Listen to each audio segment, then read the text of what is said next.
So now we're going to start the lightning presentation round. So I've got Jason Barrett, Shannon Nakama, and Owen Griffin that will come up first, or Griffith.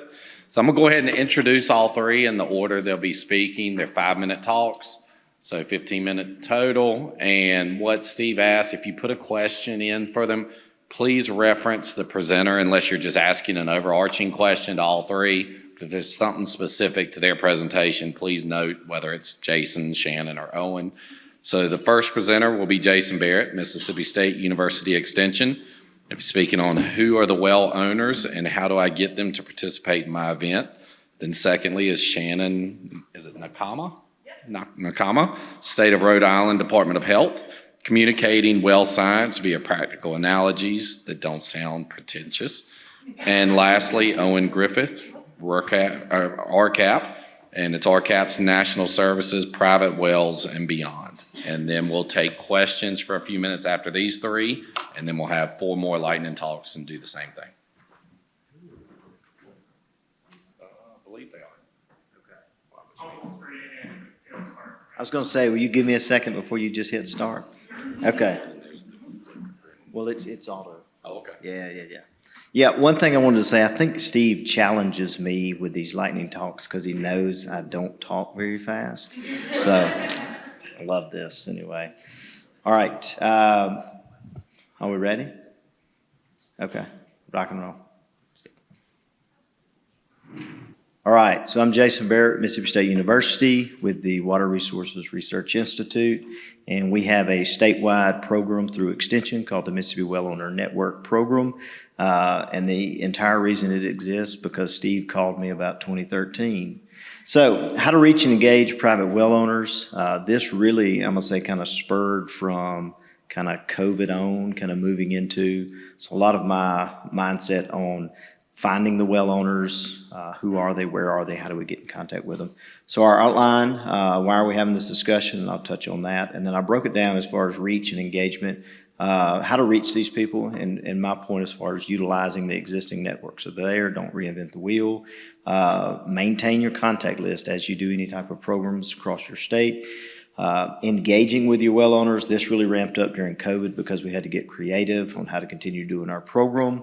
And then be intentional, have some type of collection days within specific counties or within specific regions. So why are we having this discussion? And I put this here when we think about storms, floods, different climate issues that we may encounter. These have all impacted whether I actually go in person to do a workshop, whether we're in a facility, whether we're outside. So it's for one, I would say, be able to adjust kind of on the fly if you need to. So don't always just kind of hinge on being on site if you can. Existing networks, as I said, don't reinvent the wheel. Your extension services, all of your land grant universities should have extension offices. You can utilize those. NRCS is another good source. They typically all have some type of client network group. So you can typically interact with one person within a county, and then you can touch a lot of people within that county itself. A lot of those places and entities also have buildings or facilities that you can use. That's good. Being versatile, I was touching on this because I can't count now the number of programs that I plan to be on site, and we've had to switch to virtual because of a hurricane or tornado or some type of storm that's coming through that's made us change. So I'm always open and prepared to be versatile if we have to. Another piece that I like to see is thinking about or I'm going to touch on, I guess, contact list. Always make sure to keep up with the people that you are having workshops for, connections with, whether you're on site or not, because you will find yourself in that county again, or you'll find yourself wanting to be in that county again, and you'll want to let those people know. You will create new information. You'll come to events like this, and you'll get new knowledge that you want to share. And when you have that contact list that you've already worked with, you can share that information with them. To me, it's just don't forget people that you've had work with. Engagement, again, as I stated, this really ramped up during COVID because we had to get creative because we couldn't do workshops like this anymore. We couldn't get in a facility and have face-to-face interaction, so we did a lot of outside, on-site technical assistance. I'm calling it TA, even though it was with private wells. We would literally go and basically stand out in the open and have discussions and take samples for folks, talk to them about their wells or their on-site wastewater systems themselves. Dealing with your extension agents or your NRCS agents, these folks typically love to get out, drive around the county, shake hands. So I love getting up with them and just saying, hey, I've got a day or two here. If y'all want to set up a sampling day, we can drive around the county, collect samples, or just answer questions that citizens may have.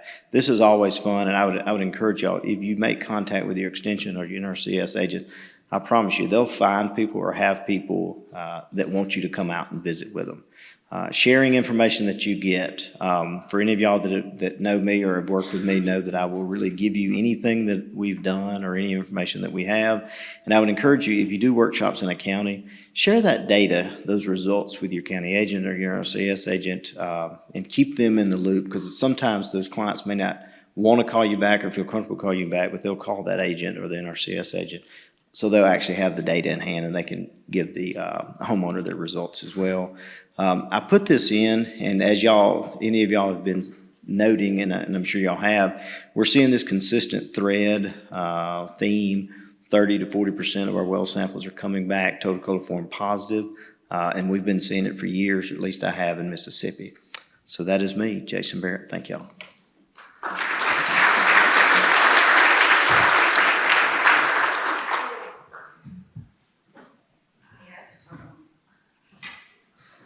I am shorter than everyone. All right, this is fun. All right, thanks. All right, cool. Hello, my name is Shannon Nakama. I run the private wells program at the Rhode Island Department of Health, and I was not prepared for the amount of talking to the public I was getting into when I took the position. I figured I've been talking about science for years, unprompted, at parties. How hard would it be? So fully half of that top section is just answering people's well questions, and they still surprise me. I've gotten, where do I put a dead body, more than once. And I also talk a lot with people who don't usually interact with wells because of my title and our wide range of well regs. We all know that accessible language is important. If people get the basics, they can make better and safer decisions. There's a lot out there in plain language for writing, pin in that. But that last one, people skip. The difference is in our experience and not intelligence. So don't be that guy.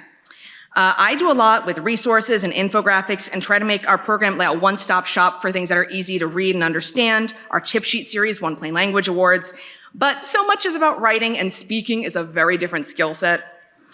So I feel analogies are an extension of plain language for speaking. They're recognizable, flexible, and act like a translator between two languages. One note, I'm using it to generalize, so if any lit nerds are like, technically, I see you, I understand. A big clicking moment for me was in undergrad. I peer tutored a guy from the party frat in organic chem, and he was stuck on ring structures and couldn't figure out why the floating electrons weren't fair game if they're not locked in. But all I knew was that he loved clubbing. So I said, you're at a club, you see women at a bachelorette party, matching outfits, tight group. He says, got it. And I said, those girls are carbons. So they're busy having a blast in their own world. Do they buy their own drinks? He says, no, they get a margarita or a party pitcher. And I said, that's the electrons. There we go. He's still on board, push the metaphor. Said, if you want to bond, I guess, walk up and offer a drink. What do? They all scream, she's taken, in your face. Okay, and if you want to take from the pitcher, nope, not if they got nails. Let's recap. Do they want yours? No. Do you want theirs? Not worth it. Oh. There we go. And the look on his face when he realized delocalized pi electrons are just party pitchers for atoms. It was like night and day going back over it. So here are some of the biggest rules that I try not to break. Number one, stick to things that are easy to picture. People, objects, lean into pop culture or major touchstones like COVID. If possible, try to address how it applies to them now. Avoid using anything that relies on specific knowledge like cars if they're not a mechanic. Don't put explanations in your explanation, and keep it general and tell them that's the case. It doesn't need to be a perfect fit. You're a rock nerd, not Cinderella. Some program examples. A resident once called concerned about her very normal chloride levels because isn't chlorine in bleach? And she's not wrong, but instead of explaining chloride ions and bonding patterns and chlorine means green, I went human. I asked if she had that one friend whose personality totally changed based on the guy she was dating. And oh my God, she said, total Charlotte from Sex and the City. Yes, I said, a nerd who has never seen a single episode. I did Google it, and she is right. Chloride is Charlotte energy. One I use, well testing and upkeep is like your yard is a family member who lives in your yard in the dirt. Just like a person, they also need preventive care and hygiene and checkups, and even more so when they're out in the elements, like Bear Grylls. The routine test panels line up with our healthcare screenings. Annual checkups make sure nothing basic is wrong, and the more spaced out kits are like screenings for diabetes or cancers or mole checks. Do them more if you're more at risk. I've also gotten panic calls about VOC surrogates on the reports, and the phrase matrix calibration just sounds something like one of Frank Zappa's kids. So I say if they've ever planned a wedding, it's like bringing a sheet of copy paper to hold up against all the whites, because you know how white that paper is. And while tricky, I have used all of these, and I can expand on any of them if need be. But they generally keep to the core rules. One-to-one, easy to picture, common references. Movies are hit or miss, B's are solid. And the trickier ones you can absolutely do for higher concepts. Though I have had hiccups, I once used a bucket that may or may not contain spiders to explain different reporting limits to a coworker who turns out is a mild arachnophobe. So new rule, no spiders or clowns. So taking the time and energy to just make analogies and follow plain language and speaking empowers people you're talking to, builds trust, and if nothing else, you get to say some weird stuff at work, and the CDC resource is a great place to start if you can't figure out words. Here's my information. I'm happy to share resources, and because it's end of day, I thought I'd share some of the many memes I found when doing research, so please enjoy, and have fun with the memes, and thank you for listening.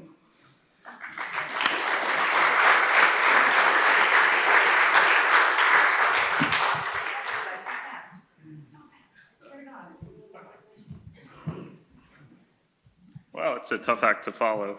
No spiders. All right, my name's Owen. I work with the Rural Community Assistance Partnerships National Office. You've heard a lot about us this week, as well as our 6 regional partners. We've been around for 50 years, working together as a network, and are proud to serve rural in that. You've also seen this map quite a few times, shows our different regions that are in the network. This one has staff locations, so one of our biggest assets is our people. We've got over 350 technical assistance providers, all 50 states and territories under the regions. They come from a lot of different backgrounds, from engineering, former operators, environmental professionals, a lot of various skill sets there that can help us serve communities in a lot of different ways. Through their work, last year we served over 2,000 communities in total through TA and training. This is a look at where those are, again, spread across the country. We're looking at very rural, very small communities. Our work overall, like the focus is on that TA that is holistic and builds long-term capacity and sustainability for our communities. We do that through a number of different areas: water and wastewater, both community and non-community systems, of course the private well work, schools, disaster assistance, and a number of other programs in workforce leadership, transportation. National office, we also do quite a bit of advocacy and research. Regions, they offer distinct services on their own, sometimes in housing, loan funds, some of which you've heard about this week, economic development, a number of great things that they can bring to these communities. Last year, here's just a look at our top line stats. Again, over 2,000 TA projects, 526 training events, reaching many different attendees. These communities are very small, averaged just around 2,000 in population. In total, the services benefited over 3.36 million people. So typically where we're working is very capacity constrained, very small rural and tribal communities. Again, just a look at those locations last year where our network, our regions were working.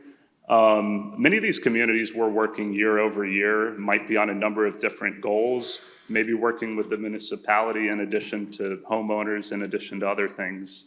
With private wells, you've heard this week about our focus on education, assessing and training. Those testing, Those tests can include for PFAS. Again, some look at top-line stats for private wells last year.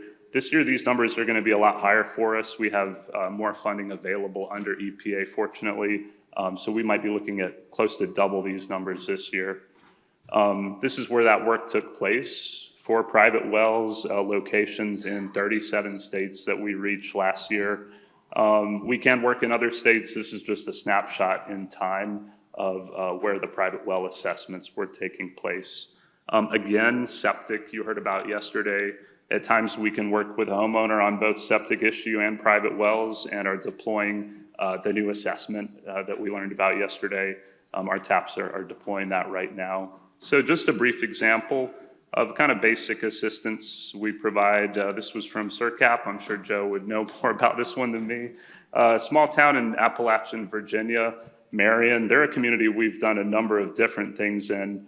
But this family, they had not done recent testing, maintenance. The pump was old. And they were concerned rightfully about the safety and sustainability of that water source.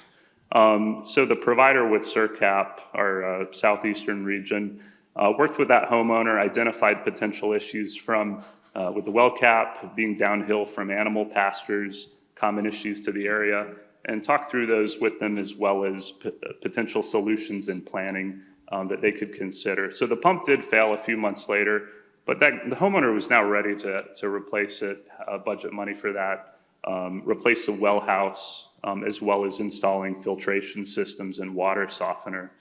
So that was a good outcome for that family. But again, for any info, you can always go to the RCAP website, reach out to our RCAP national lead for private wells, Andrew Nordby, and always feel free to reach out to that region serving your geography. Chat with them here this week.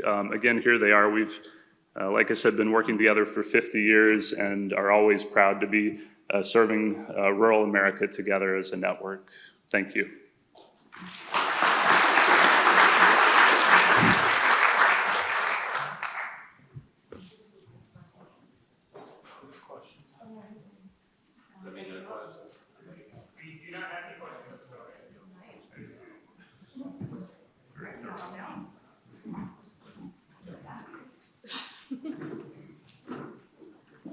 All right, so now we have 4 more lightning talks.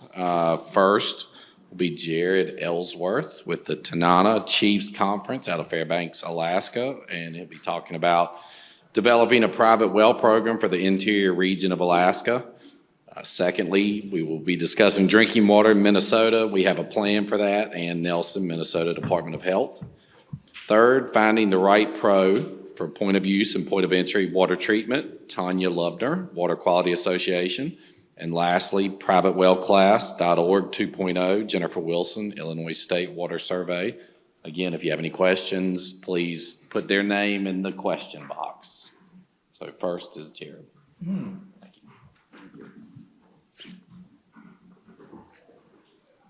Oh.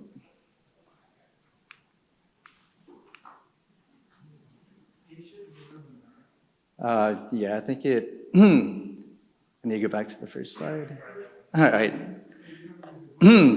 So good afternoon. My name is Jared Ellsworth. This is developing a private well program for the interior region of Alaska. I'm representing Tanana Chiefs Conference, which is a tribal health organization located in Fairbanks, Alaska. So a little bit about the region. We serve 33 Alaskan Native tribes. The population of the Alaska Native tribal villages range from 6 people to 477 people, and currently we're divided into 6 subregions. So a bit of the characteristics of the water we serve. So 25 of the 33 villages we serve have public water systems, 11 have a watering point or do self-haul, 11 are on pipe systems, 3 do community hauls, and 4 villages primarily rely on private wells. So some of the services we provide go from bedbug inspections to drinking water and wastewater. We provide emergency management, environmental health and safety inspections, rabies vaccinations, solid waste management, and training.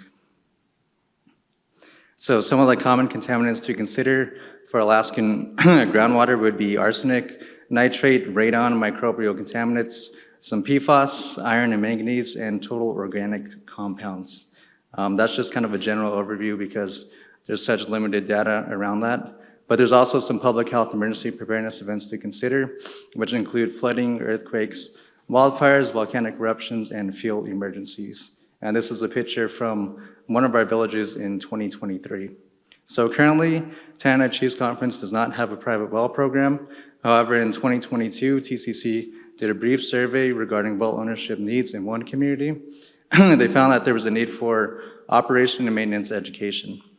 So an overview of developing a private well program, defining goals, finding what data is available, identifying key stakeholders, strategic partnerships, the implementation and the evaluation. So defining the goals for what we want to do in our private well program, we want to really focus on capacity building, doing some outreach, providing education, doing some data collection, and ultimately we want to be able to offer some water testing. Going a bit faster than I thought. So what data is available? We were able to find some initial data through various sources, although the data that we did find was very limited. We were able to find some IHS data, Alaska Department of Environmental Conservation.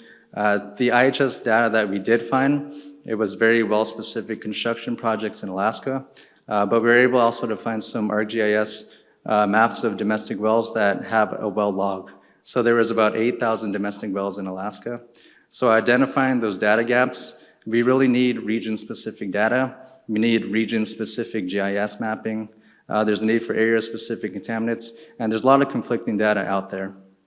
So a couple of questions that you can ask yourself when trying to identify who your key stakeholders are going to be is, who are we working with? Who can we work with? Who should we work with? Who is already doing this kind of work? And like Dr. Barrett mentioned, it's important that you don't need to reinvent the wheel. So potential stakeholders can include the community you're working with, some internal organization partnerships, university partnerships, working with local, state, tribal, and federal stakeholders. So working with those stakeholders, what might that look like?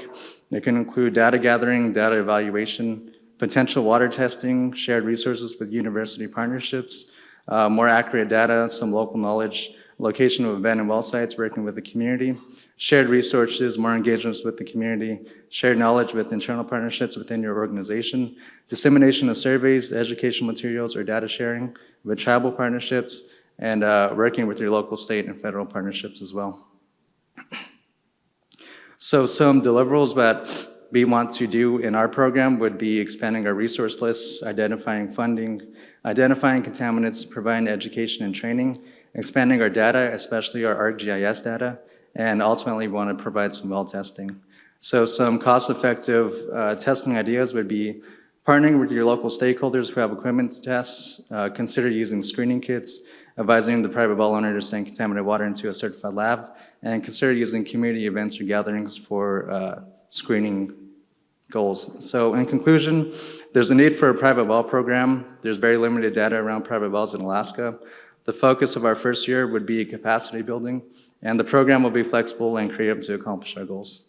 So thank you, Kat.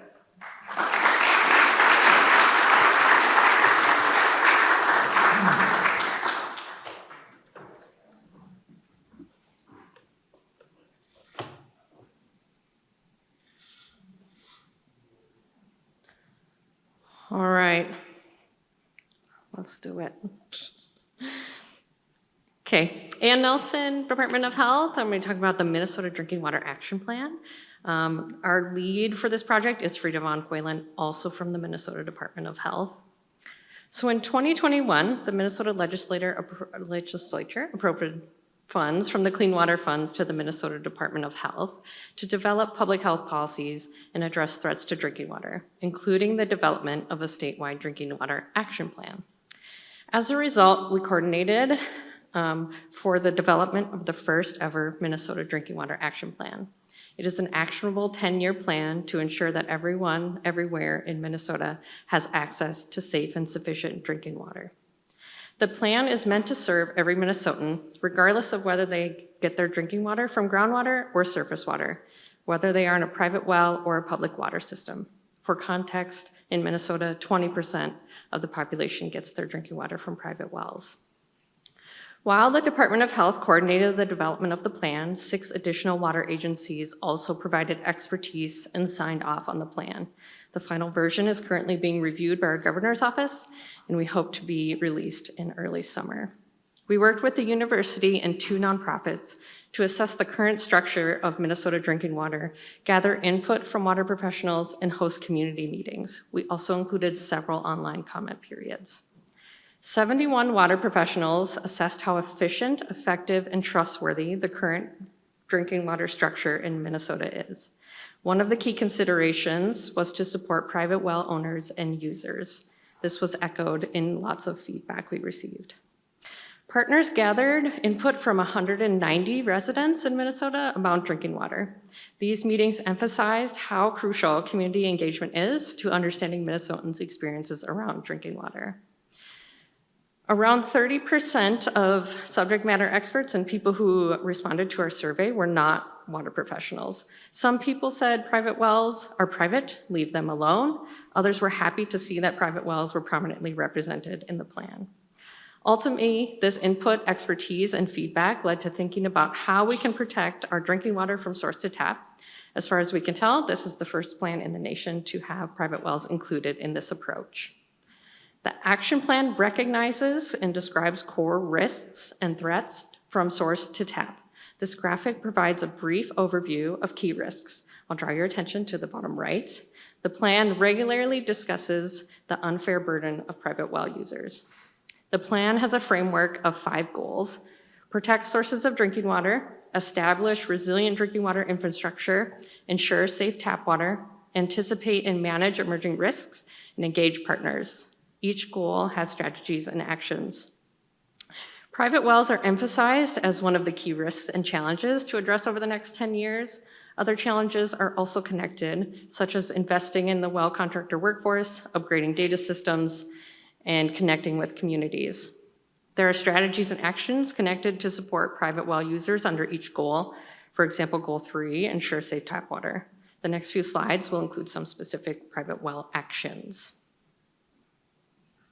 For identifying and managing potential threats around drinking water sources, one new action is to assess the utility of designating aquifers that are impaired for drinking water as a parallel for the designation of impaired surface waters. Red status shows areas with serious risks ahead.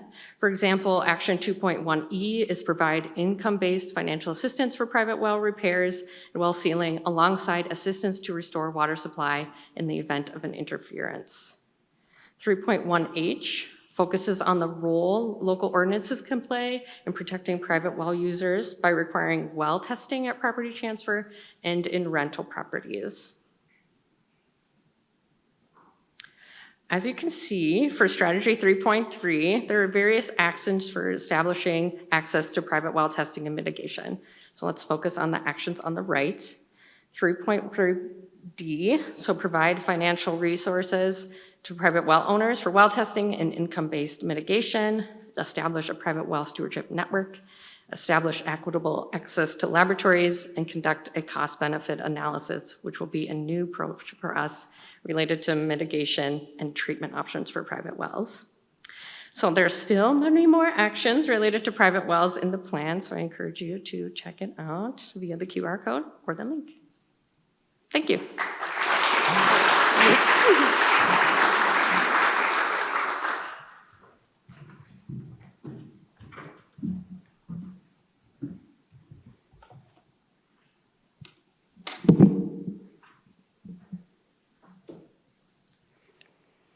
All right, well, my goal today is to clear up some misconceptions about the knowledge and skills needed for point-of-use, point-of-entry water treatment. And I'm going to do that by demonstrating how a professional certification program is built. Certification is different from a test at the end of a class because it looks at performing the tasks of the job to be done. So we start with the tasks necessary, determine the knowledge and skills that underlie those tasks, and then build an exam to evaluate the application of those knowledge and skills. So for point-of-use, point-of-entry certification, it's based on delivering water from the well out to the tap and making sure it's potable. And of course, we're going to start with the source. So for the well, we need to know where to site it, how to drill it, how to protect it. We need to deliver the water using pumps. Maybe we need a storage tank, but in the process, we also need to take into account just how much water is needed and what flow rate. And my tablet just died. Can we pause? Okay. So next, we need to look at the water quality for health hazards, aesthetics, and now the easy part, right? We know the contaminant, we know the treatment, RO for nitrates, chlorine for coliform. Simple, right? Well, not exactly. What if the homeowner has small kids and instead of a point of use RO, they want whole house treatment? What if the iron is from the iron bacteria and chlorine won't touch it and it's sliming up everything? Can the homeowner even carry the salt bags needed for point of entry system regeneration? And then there's the equipment sizing. Can the treatment handle the needed flow rates? Does the source provide enough water to clean the equipment? Will the second floor shower have any pressure left by the time all the treatment is installed? And what about efficiency? But okay, we got our treatment equipment, now we're going to add it to the distribution system. That means knowing local codes, being able to make efficient use of pipe, reducing potential pressure loss, programming and starting up the system correctly without losing half the media in the process. Phew, system is in. Let's celebrate and move on to the next one. Well, not if we want it to work long term. And for that, the final and ongoing steps are service, troubleshooting, and repair. So that's the work that needs to be done. Where can we get the training? Well, for wells and pumps, it's a no-brainer. We've got well drilling training for that. It also includes hydrodynamics related to necessary flow rates and pressures. Likewise, as we heard the other day, understanding water quality and maybe some water treatment as well. Whereas targeted point of use, point of entry treatment training, of course, is going to cover water quality, treatment installation, as well as the service issues. Plumbing training does not include most of these topics on the list, and yet most states and environmental health professionals either recommend or license plumbers to select and install water treatment equipment. Let's think about the consequences of failure. If the plumbing fails, we've got leaks, pipes coming off the walls, low water pressure, potential cross connections, and contamination. If the water treatment fails or isn't done right in the first place, not only does it not fix the problem, but it provides a false impression of protection. In a moment, we'll take another look at that plumbing training. There's a lot to the plumbing training. It's 4 years to become a journeyman plumber. But if you take a look at item F over there, don't be fooled by what that says. That's distribution piping, not water treatment. In fact, there is no water treatment in the plumbing curriculum. What is in the water treatment training, though? So here's a sample from WQA's programs. It's contaminant testing, water analysis, water chemistry, the operation of treatment equipment, it's drinking water standards, backflow prevention, hydrodynamics and pressure loss evaluation, it's plumbing codes and installation best practices, it's routine maintenance needs and troubleshooting, it's even business ethics and consumer protection.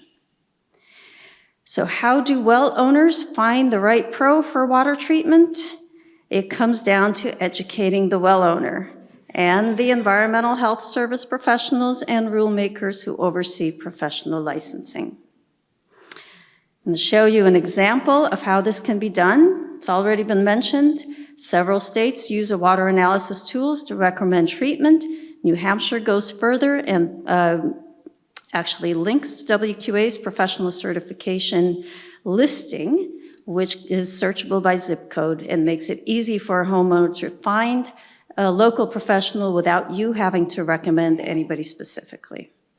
WQA's programs have been around since 1977. We are the only national third-party training and certification program in point-of-use, point-of-entry treatment. The goals are to raise professionalism of the industry and protect the customer. Thank you.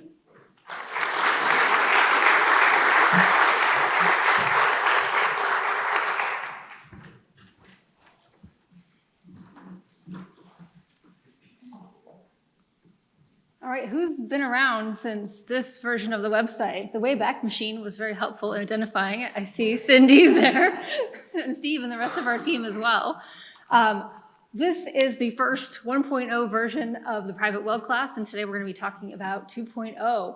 As we've been going through time, when we started this program, we didn't know it was going to turn into this here today, all of you, this huge network, but we knew that we wanted to start with great education in the form of our email class, and then we added video content, webinars, audio content, and this is what the website looks like today.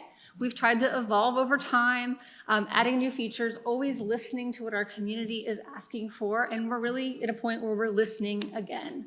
We're really wanting to take things to the next level, and we started that with our Help Center. So as this fades away, we are kind of sunsetting the private well class 1.0 version and going into this new 2.0 era. Very soon, there will be a new privatewellclass.org website.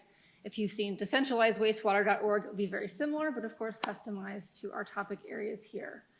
As always, we're going to be highlighting our Help Center very readily because that is one of the best ways that we can serve people on an individual basis. We're really excited about the new format. You can see here side by side what those are going to be looking like. The current website is sort of mobile friendly, but for multimedia content, it doesn't do a very good job, but our new site will do a wonderful job of that, as well as being more accessible on your mobile devices, particularly when you're sharing information with others. Yeah, this is the one where I stumbled, so. Okay, so as we take some peeks at the inside of the new website, I of course wanted to highlight some of our foundations, as Steve does in all of his presentations, that the work we do at the Water Survey is part of why we were able to start this program and have those connections to be able to bring all of you together here today. On the new website, one of the things we really want to do is help you who are sharing the class with others and help those homeowners and well users to be able to have more reasons to take the class. Right now, it says, please sign up. One of the things that we're also going to be doing, we have redesigned all of the diagrams from the original private well class. Those will be more featured on the website. They're already in our Help Center, and they will be in a new 2.0 edition of the class itself. Part of this effort is to distinguish some of our content between the well users targeted towards the public as well as the well professionals like yourselves. So we'll have some topical areas like funding and testing, and then of course direct to our Help Center. We're also going to be trying to give our participants, our users, more of a step-by-step process to know that, yes, we want you to start with the class, but the webinars are one of the best places you can get additional advice. And of course, to direct them to asking more detailed questions. But of course, we're getting really specific questions now because they are finding some of the answers they need inside of our Help Center. Our assessment tools, which you've heard about here this week already, will be prominently featured on the site, as well as all of the recordings of trainings we've done on those. And we're working on different ways that we can highlight all the different questions that have been asked across our webinars.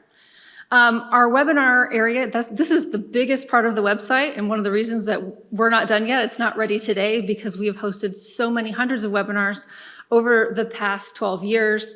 We'll be indexing these between 4 well users and 4 well pros, and having lots of interactive features for you to be able to go back through all those recordings, and hopefully at some point being able to even search by topics, whether for the webinars or even our conference presentations from each of our private well conferences.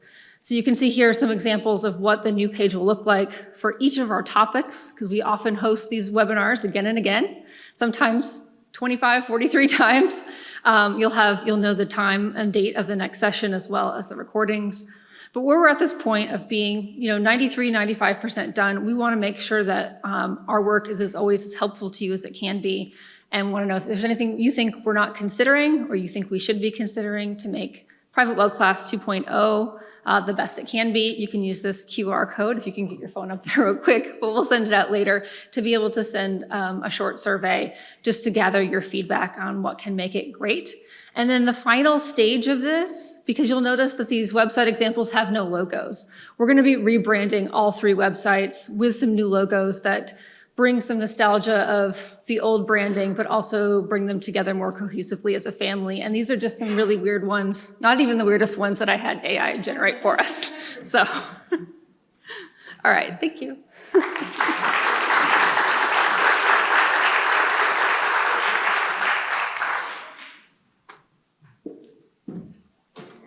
looks like we have a few questions. The first is for Jared. So Alaska has unique challenges surrounding terrain, geography, populations, health issues, et cetera. What is the largest immediate unique challenge you are facing in starting your private well program? Yeah, so I think the biggest challenge we have right now, I know arsenic was pretty widely, I guess, researched. So we know that there's a lot of arsenic in the groundwater throughout the different landscape of Alaska. But other than that, there's really no data around what kind of contaminants is in the groundwater. So that's one of the things that we really want to research and kind of get a baseline idea of what we're dealing with. All right, thank you. Jennifer, when will the new site be available? This one. Yes, wow. We are targeting before July 1st because the guy who has to press the buttons to make it go live is being paid on our contract until then. All right, the next one's for Ann. How did other Minnesota agencies get involved with the drinking water management plan? Great question. So since we kind of led the development of this, other agencies, so I think if you were here for Sophia's presentation, there's about 5 agencies that manage water, surface water, groundwater in Minnesota, and they all kind of have their respective lanes. So they looked at it from a way of what we can do internally. So maybe it's from our Department of Natural Resources managing quality or quantity. So we need some water there to drink, right? We look at the quality, but they look at the quantity. So they're going to look at ways and take actions and strategies for ways they can manage that quantity for that 10-year timeline. Or, for example, our Department of Agriculture, they manage pesticides and fertilizers in the water. So they're looking at ways where they can plan actions for managing those for a 10-year timeline to make sure we have quality and quantity drinking water. Yeah. So hopefully that helps answer the question. All right, thank you. Jared, what will help you establish your program? I think just, excuse me, building the capacity to do it. Just really reaching out and finding out who's already kind of doing this work or who has the idea of wanting to build a program in Alaska, and just reaching out to them and trying to develop a network, maybe doing like a working group or a technical group. But I really think that's going to be the first step into this. Okay, Tanya, how can I participate in training for water treatment? I have to answer a lot of questions about treatment, so more formal training would be helpful. So we do our training as instructor-led remote training, and it's an hour a week over Zoom in combination with e-learning homework. If you're going to get certified, then you have to do the homework. If you're not going to get certified, you're welcome to simply sit in on the Zoom calls. We actually, since we try to accommodate 4, sometimes 5 time zones, we have 2 different times that you can pick from. But we have information on signing up for our training on the website. And we have classes going now. The next set is going to start, I want to say, in August. So take a look, see which description makes sense for you, what you would like to learn about. And if you have additional questions, please reach out to me. I'd be happy to guide you. All right, thank you. Jared, were the GIS data you collected more from urban areas? Were there any rural communities that received state or federal funding that have reliable GIS coverage of wells? So a lot of the GIS data that's out there was from the Alaska Department of Natural Resources. And those were from people who actually submitted their well logs. But the thing with Alaska is you're not required to submit your well log. And to drill a well in Alaska, I think it's only one city that requires a certified well contractor to do that. If you want to drill a well in Alaska, all you need is a general well contracting license. So a lot of the data out there is just pretty old data. There's a lot of conflicting data.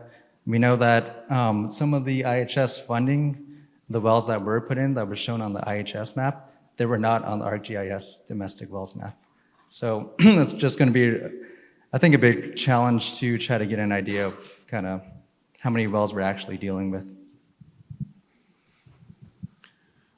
Okay, and when will the plan be released? Short answer, we're hoping for early June. It is complete, but the governor's office is still kind of in session and working on the budget, and so we got told to kind of hold off. So hopefully early June. All right.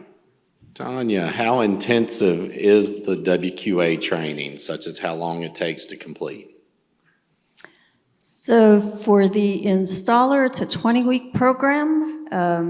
For the certified water specialist, which is our know-it-all, and that's probably the program I'd recommend to all of you or any of you who are interested, that takes a while. As you can appreciate, there's a lot to get across. That is roughly, if you go through all of it, I'm going to say about 10 months. And what was the other part of it? Oh, do we train on various products and their specs? So we train on the treatment technologies. So we'll train you on what a water softener is, how does it operate, what does it need to operate. We will look at a few spec sheets for some of the technologies so that you better understand the sizing and how to interpret what the manufacturer is telling you in relationship to the sizing. But we don't train on specific manufacturers' products. That's something the manufacturers offer. And there's a question for you. Do you offer discounted pricing for government agencies? So our pricing is member, non-member. The members get a discount because their membership subsidizes a lot of what we do. We have had sanitarians go through our training in the past, and they seem to be okay with the member pricing. But, you know, if it's a problem, we can always talk. Okay, and what specifically is water stewardship?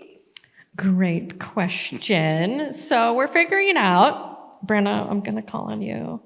So we are working with the University of Minnesota Extension. We thought we're going to do this really cool volunteer private well program, just like Pennsylvania and all the other states. And so we hired an extension educator who won some coasters this morning. Raise your hand. Yeah. So Brenna started in December, and she's been interviewing, I think, some of the folks in the room about a private well volunteer network. And maybe that is not the best option. We've heard some pretty spooky stories of rogue volunteers. So now we're curious if this is just really like a peer learning network where we can educate people and they can share that information with their community members. So we'll see where it goes. If it's a stewardship networks or a testing network, we'll see. All right, thank you. Jared, what are some unexpected strengths, assets, allies you've co-founded or cultivated as you work to start the network? I think it was a bit interesting working with our internal partners. So kind of working with the infrastructure department of TCC.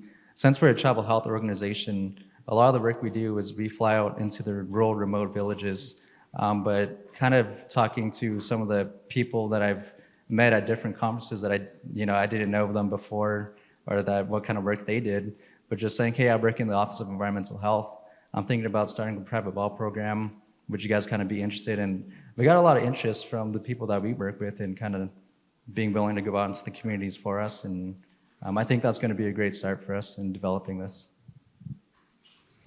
All right, and last question, Jennifer, are there new diagrams going into all of the materials like the videos? Yes, eventually. So the first phase will be updating the diagrams in the well user version of the class, the PDFs that are delivered by email. The second iteration will be updating the videos and content that's on NEHA's e-learning platform. And that does involve redoing the videos with the new graphics. All right, thank y'all.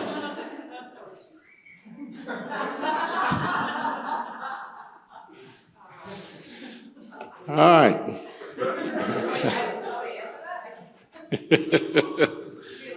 Yeah, go for it. We got 9 minutes.